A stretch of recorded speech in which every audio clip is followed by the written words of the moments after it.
We want to apologize for our inability to have yesterday's class, which was due to the network challenge we're experiencing here. Thankfully, the network has been very cooperative today. So we're going to launch into the class, launch into what we have to do today almost immediately. As can be seen from the caption for today's class, we're going to be looking at summary. Good evening, everyone. Good evening, Fina, Toshiba, Kashima, I see you all. Good evening. We're going to be doing speaking today. We're going to be having a speaking section. And we'll try as much as possible to make everyone, participate in this class. I'm very sure most of us know how to speak already. Well, we are going to be looking at a few strategies, some basic strategies that they want us to deploy when we speak. So let's quickly look at some of the summaries that we've done on speaking, what speaking is about, what you need to know, the skills that are very important for you when you are speaking, So let's quickly look at them and see how to master them. So I'll share my screen with you immediately so that we can see this.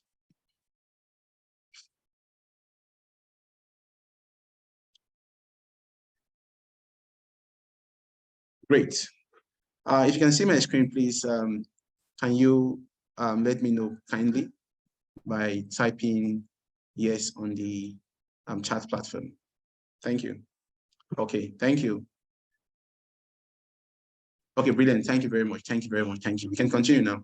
Brilliant. So we have the speaking tests here.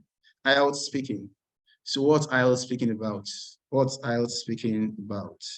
When we say Ielts speaking, what is Ielts speaking?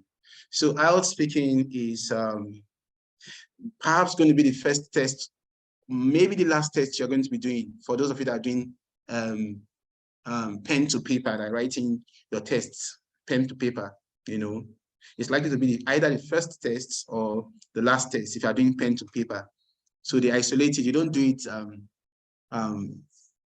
with other tests like listening, reading, and writing are done on the same day. Then speaking is done on a different day, And most times it's done maybe 2 or 3 days or a day before your exam, or perhaps maybe 2 or 3 days or a day after your exam, depending on how they want to schedule you. However, if you're writing a computer-based test, you are likely to do your speaking on the same day as the other 3 components. So you're doing everything on the same day: writing, listening, speaking, and reading on the same day if you're doing a computer-based test. But if you're doing a paper-based test, you're likely to do your speaking test first, then others on the same day, the 3 others, writing, listening, and speaking on the same day. Or you do the 3 on the same day, then maybe after the exam, you would eventually take the test, the speaking test. Now, the speaking test basically lasts for 10 minutes. It's more or less an interview. The speaking test is like an interview because you're going to be interviewed by the examiner, The examiner will sit with you and have a one-on-one with you, then perhaps ask you questions about yourself and other basic issues, So that's what the speaking test is. So it's a very simple kind of test. It's not a big deal, So now let's look at speaking from the perspective of, wow. Sorry, hold on. There's the wrong material. I'm sharing the wrong material. Just let me look for the right one to share with you, please. Hold on 1 minute. Wow. Wow, wow, wow, wow.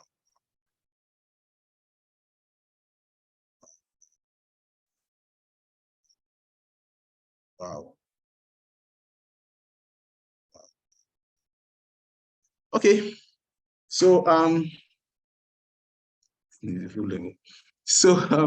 so let's look at speaking from. What are the 3 basic aspects of speaking?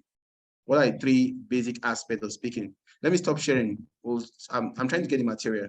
So what are the three basic aspects of speaking?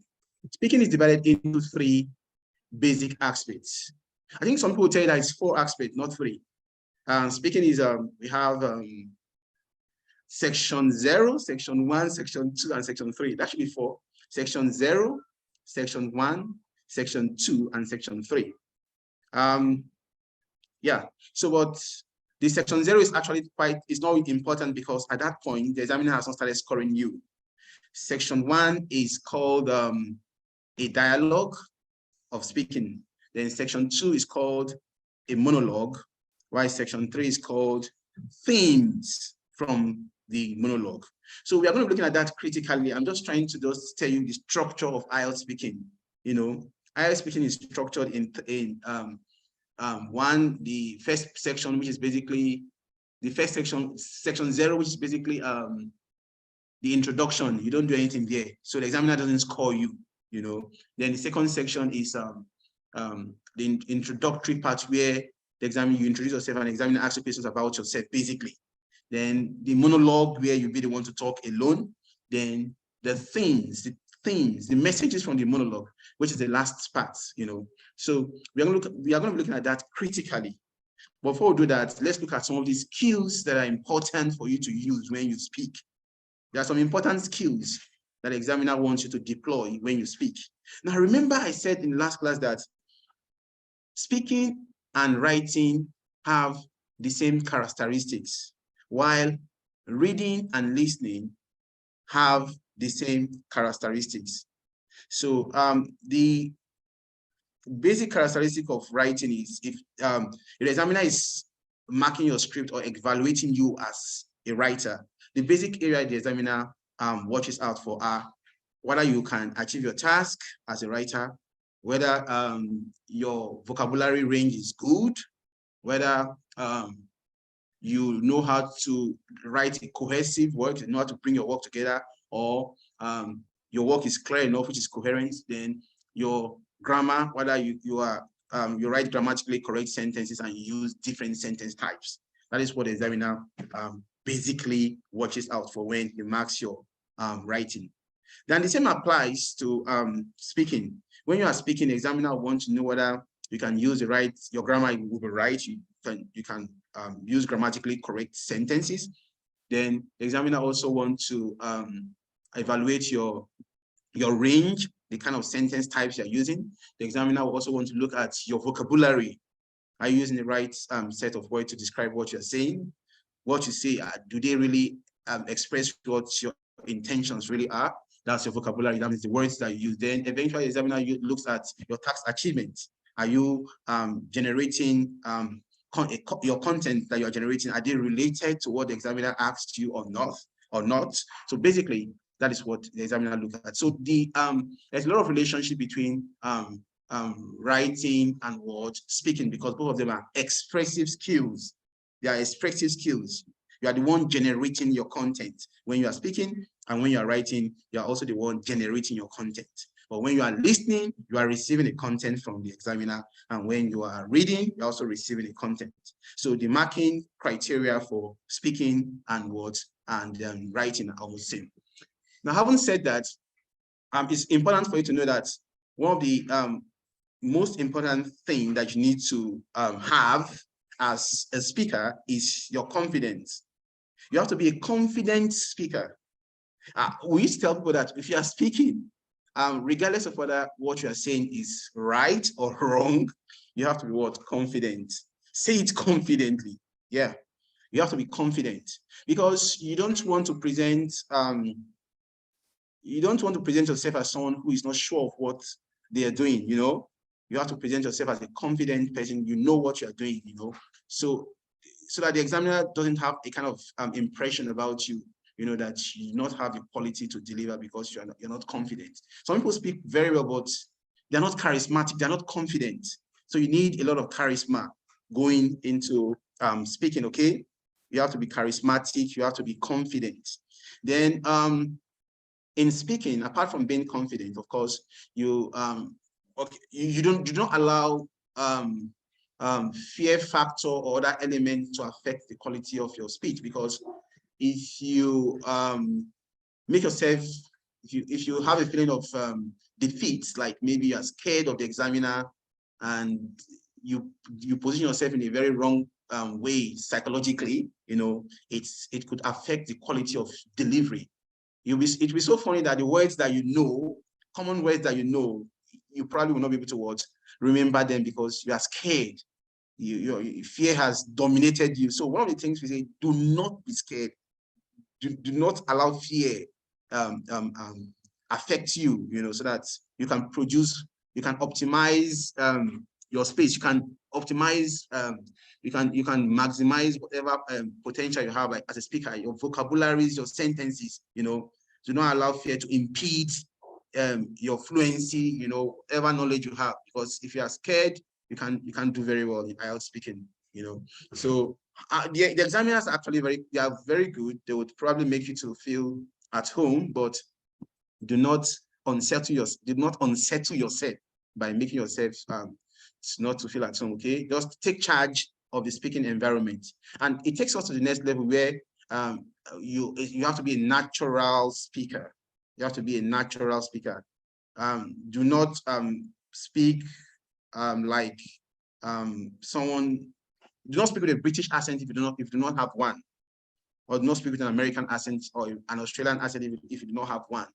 Be natural. Speak in such a way that the examiner can hear what you are pronouncing. Of course, pronounce your words clearly so that the examiner can understand what you are hearing. Be natural. Feel free. Do not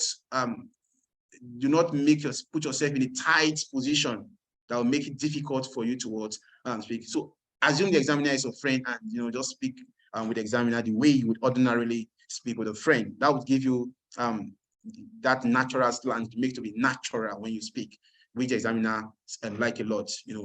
So pronunciation is very important. We said that already. So ensure you pronounce your words clearly. I would advise that you also check what do you call it, Martina? I would advise that you check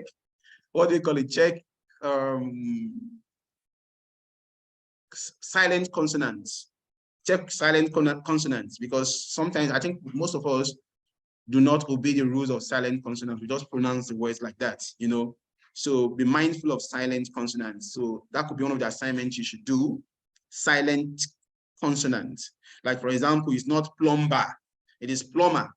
So check. There are many words like that in Nigeria would not pronounce well. So try as much as possible to learn how to pronounce those words clearly. It's not new. It's new. It's new. It's not new. So check those words that we do not pronounce very well as Nigerians and ensure you pronounce them very well. It's not comb. It's comb. So we have silent consonant. Check for your silent consonant. Plumber. Thank you very much, Sadi. It's not plumber.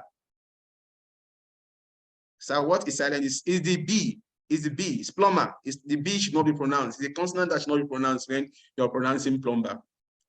Yes, buffet, exactly, buffet. So there are many of them like that.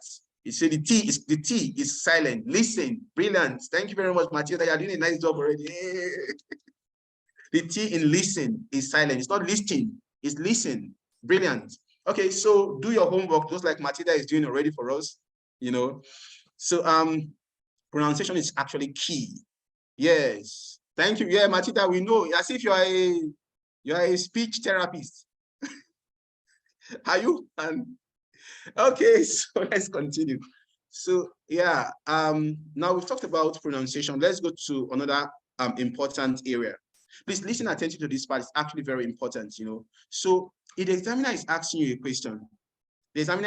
question, there are 4 reasons why you have to listen attentively to the examiner. If the examiner is asking you a question, you have to listen attentively for 4 reasons. There are 4 reasons you have to do this. The first reason is because you want to understand the question the examiner is asking, so that you don't keep telling the examiner to repeat.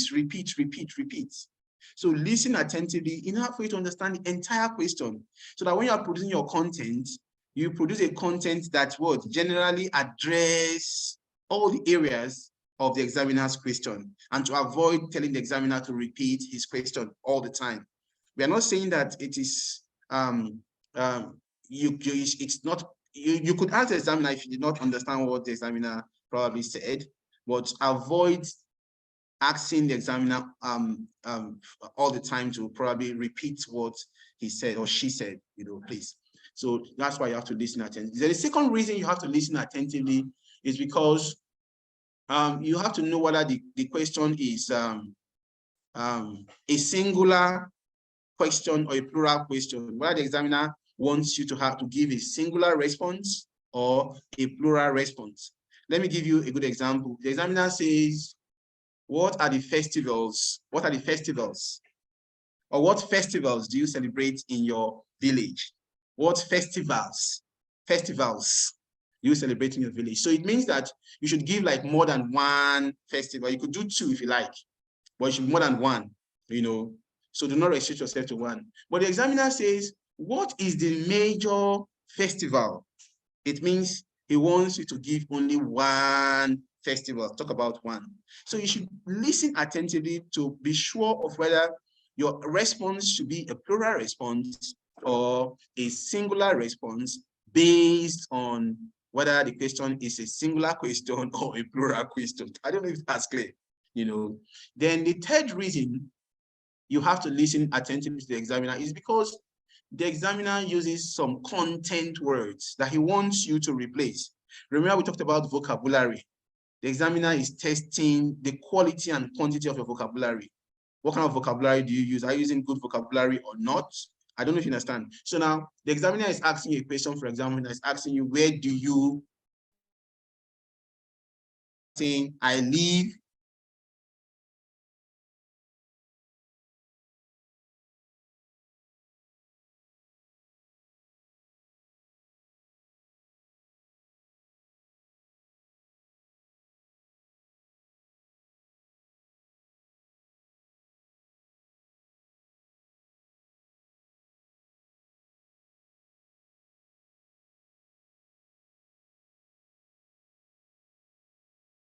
Words, so that you change them when you are responding. What are content words? We've talked about that already. Content words are words that have synonyms that are changeable.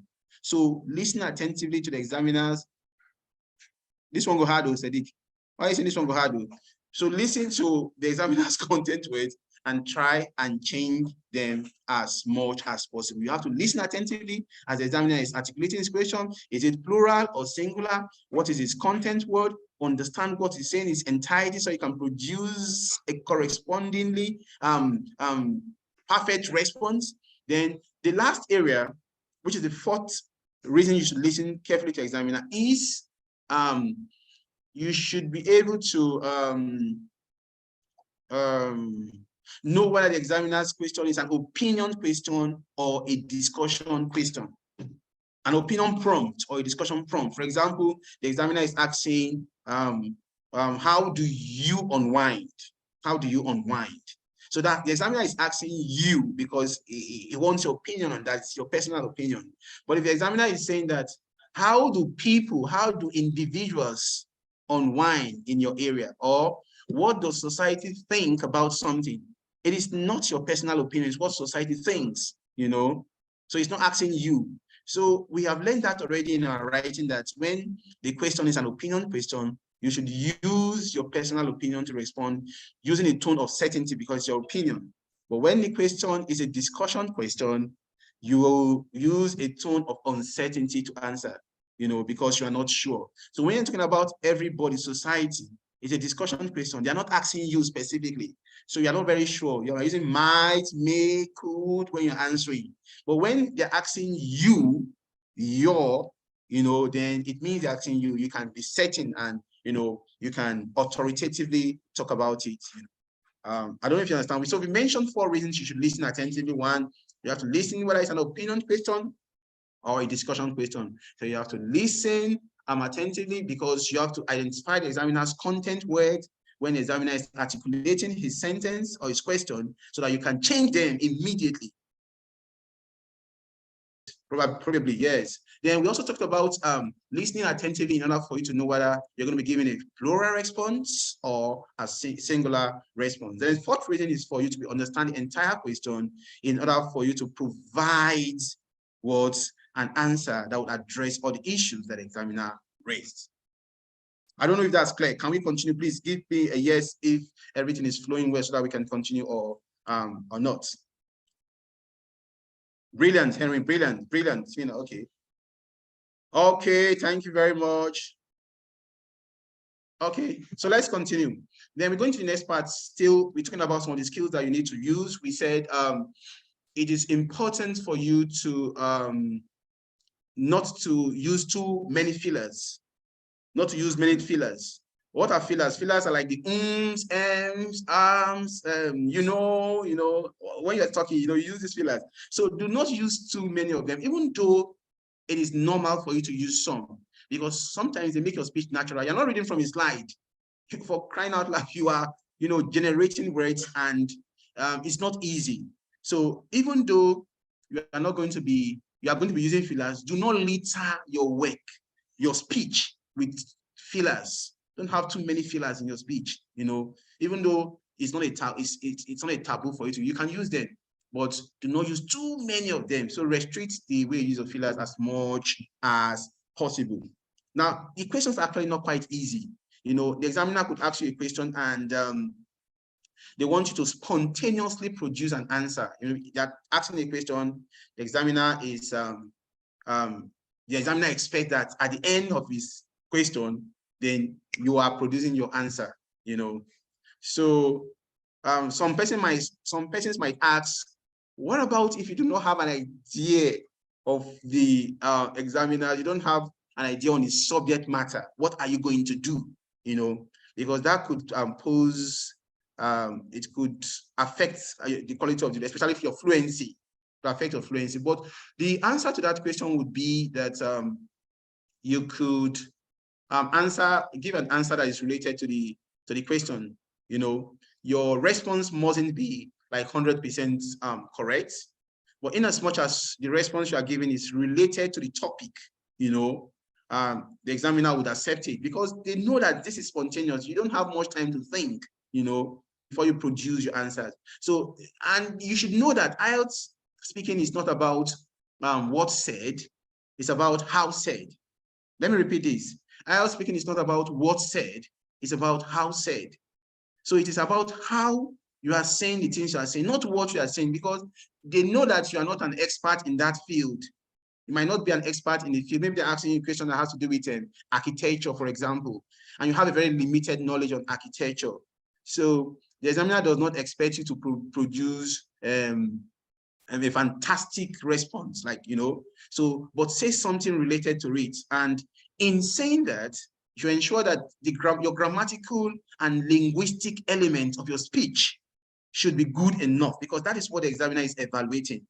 Grammar, how using your word, pronunciation, so those are the things, grammatical elements, linguistic elements, those are the things the examiners watch out for, not necessarily the quantity of ideas that you can develop. No, that's not their business, So this tells us that every answer you give to a great extent is correct. That's why I said, be confident and say whatever you're saying, confidently, in as much as they are grammatically correct and they are linguistically correct. So say those things, whatever you're going to be saying, confidently. Ensure that they're actually related to the subject matter. You're not leaving the corridor of the subject matter, even though you're not producing maybe the exact thing. But if you can produce the exact issue in line with the subject matter, better for you. But if you cannot, the examiner, I bet you, will not penalize you, because that is not what he's basically judging.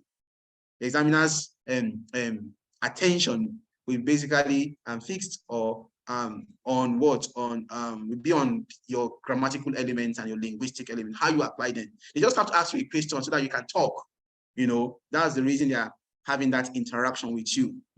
So they're not necessarily testing your knowledge, your in-depth knowledge on the subject matter. That's not their business. So I don't know if that's taken. So that should give you more confidence going into your speaking, that you can answer any question anytime. Avoid what is called unhealthy pause.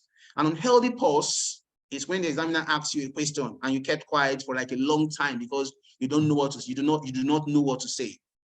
The examiner posed his question and is expecting a response from you. You are quiet because you probably do not have any idea on the topic, or you have zero idea on the topic. So you are like, what am I going to say? You are quiet. So do not give the examiner that kind of opportunity to yeah,